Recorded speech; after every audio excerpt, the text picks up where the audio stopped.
نداء لكل المتخاصمين، اوعى تغير الفيديو، اسمع مني بس الكلمتين. يلي من بعض زعلانين، احنا داخلين على ايام وليالي مفترجين. شهر رمضان ده فرصه حلوه وكبيره عشان ننهي الخصام، وبجد الفرصه دي لو ضاعت يبقى حقيقي حرام. وخليك من خيرهما اللي قال فيه الرسول عليه الصلاه والسلام، ما تصلي على النبي، لا يحل لرجل ان يهجر اخاه فوق 3 ليالي. وجايبه لكم مفاجاه من العيار التقيل. الهجر ده نوعين، هجر الزلل وهجر الخلل زي ما قال العلماء. يعني ايه هجر الزلل ده يا سيدي؟ وده باين من اسمه، وجايه من زله اللسان، يعني حد هزر مع حد بكلمه مش مقصوده فخلاه زعلان وخلاص بقى مش طايقه ولا عايز يشوفه في اي مكان. بس اللي قال الكلمه دي وزعله هو في الاصل قلبه طيب وغلبان. هنا بقى بيحصل الهجر والخصام، وده اللي قال عليه الرسول انه لا يجوز انه يعدي ال3 ايام. بس اشمعنى 3 ايام يعني؟ اكيد في حكمه، لان رسولنا الكريم لا ينطق عن الهوى. وكان تفسير العلماء لل3 ايام انه اول يوم عشان كل طرف يهدى شويه، عشان يعرف يفكر ويعمل ايه في الخطوه اللي جايه، لانه لو فكر لحظه الموقف والزعل هيقول وقتها والله لا اخربها عليك وعليا.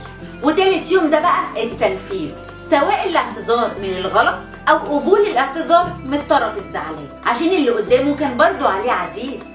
اما بقى هجر الخلل فده قصة كبيرة وتفاصيلها مش سهلة وخطيرة، لان اللي بيأذي هنا بيبقى عنده خلل في الانسانية، وممكن يسبب ضرر واذية ما تستحملهاش اي نفس بشرية. وهنا الشخص اللي حصل له ضرر واتأذى اذية فوق طاقته البشرية لو هجر وخاصم اكتر من 3 ايام، فهنا يبقى خصامه وهجره حالة طبيعية. زي مثلا اخ اكل حق وميراث اخوه، واخوات ظلموا بعض وافتروا واساس دينهم نسوه، او صحاب في وقت شده وضيقه صاحبهم باعوه، او ناس لسانها دايما غلط وبتهين منك وعلى كرامتك داسوا.